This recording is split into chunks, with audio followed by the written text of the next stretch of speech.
This is the day that I knew I'll never see you again, Papa. Before you laid on this casket, marami tayong mga pinagdaanan. Hindi naging madali para sa amin ang iyong pagkawala.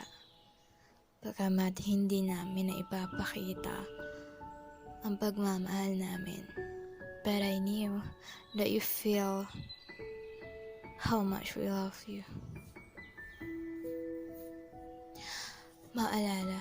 Naalala ko yung mga panahong nabubuhay pa ang Papa.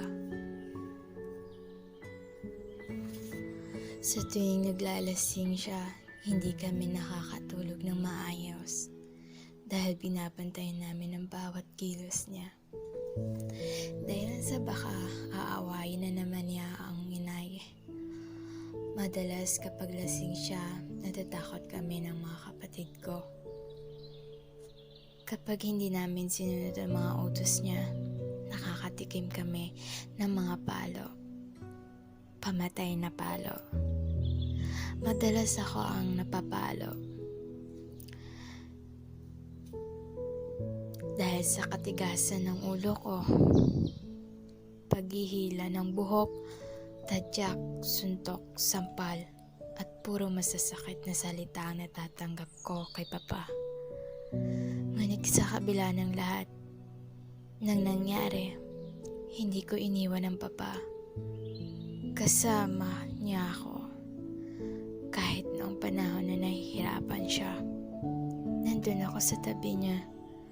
Alam ko ang pakiramdam ng nasaktan. Awang-awa ako noon sa Papa.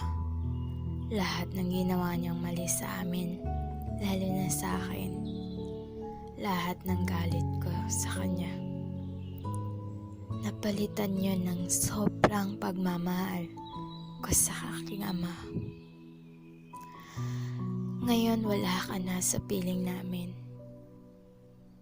Nakakalungkot man, pero nasa puso at isip ka namin, Papa. Naway masaya ka na at malayang namamayapa.